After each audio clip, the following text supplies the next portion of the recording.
Connected to us is N.Popov and Hevel group. It should be logical to give the floor to him. Nikolai, are you there? Yes, I am here. Thank you for giving me the floor. We're going from the pessimistic to more optimistic scenarios. I'll try to be more optimistic, looking at Russia's future by 2050. What are the key trends we can observe that make us think that that is going to be an important area of development? Tatiana is right.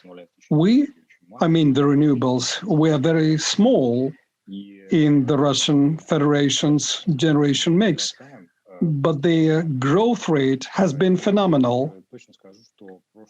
I'm certain that last year's market, compared with 2019, was, I mean, the market of microgeneration that is not subsidized. It grew 50, maybe 100%.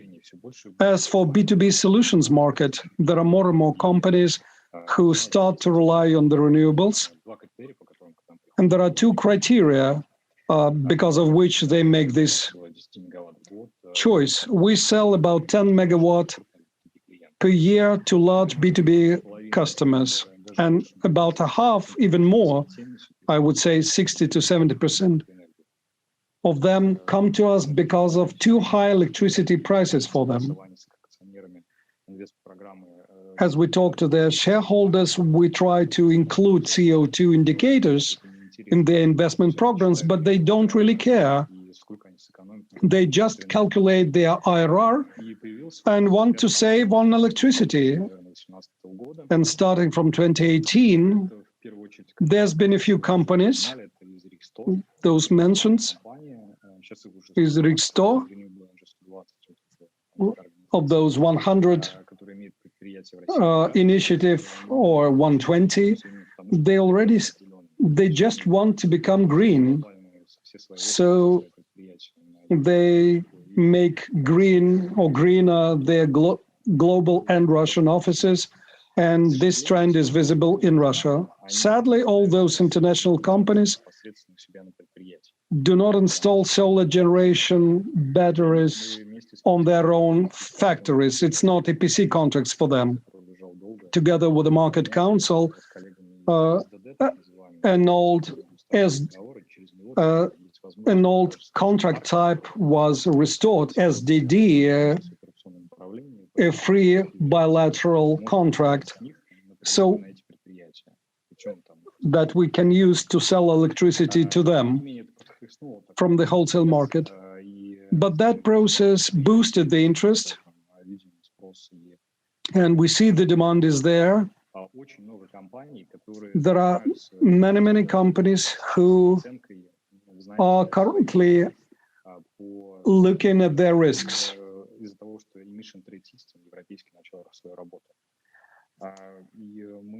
Because emissions, because of European trends. For one Russian exporter, we already started including in their investment package of investment documents the analysis of the costs of CO2 if the carbon charges are to be paid. That was the first time when we were required to assess the amount of savings to be achieved over a time, and how much the exports to Europe would be done. All I've mentioned and all the current trends in the market make me think that the initial forecast that was given in the beginning of the session was mostly pessimistic in terms of the renewables. 10% it was, if I remember rightly, for the renewables. I think that it is not even funny anymore. It's a fundamental error that is made. I'm certain that solar and wind energy, small hydros, and nukes producing hydrogen, and of course gas generation, which will be there. Those are the key sources of electricity. What is the way for us to complement each other? I frankly do not know. And of course, when making an analysis, you should take into account that, well, many people would say, what do you do? What happens with generation? You can't make people invest in what they do not want to invest in. This is not Soviet times. And there are also decentralization trends going on. Everybody knows that many people prefer distributed gas generation. Pretty soon, decentralized generation would come to the renewables. And the kilowatt-hour cost, that is only relevant for very small projects, about 4 rubles. At larger projects, you can get prices much better than 4 rubles.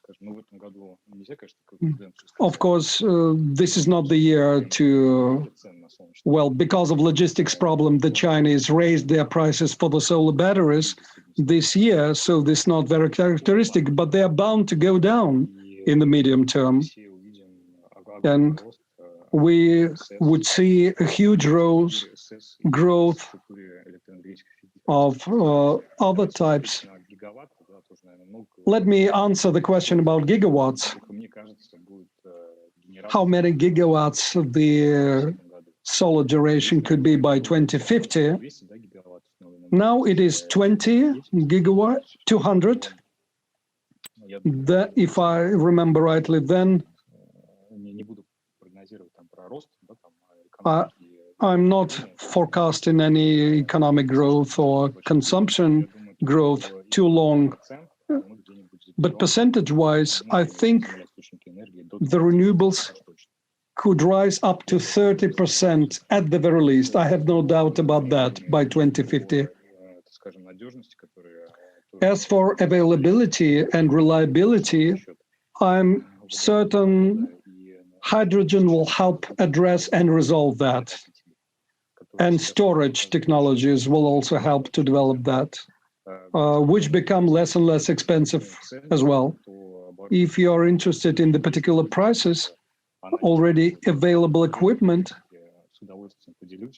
I can share the particular data that are relevant today, with whoever is interested in learning these data.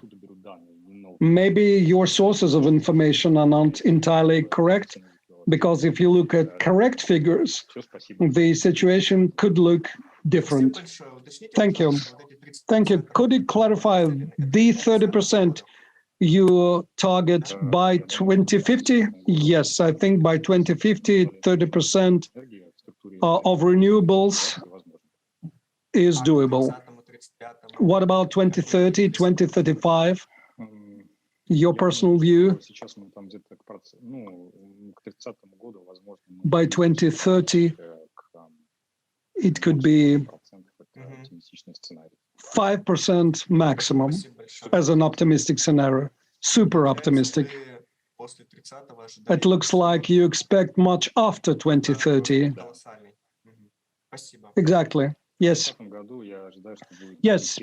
In 2030, I expect a parity to be achieved with the wholesale market generation with the solar energy. That's why the growth will begin. Huge growth will begin.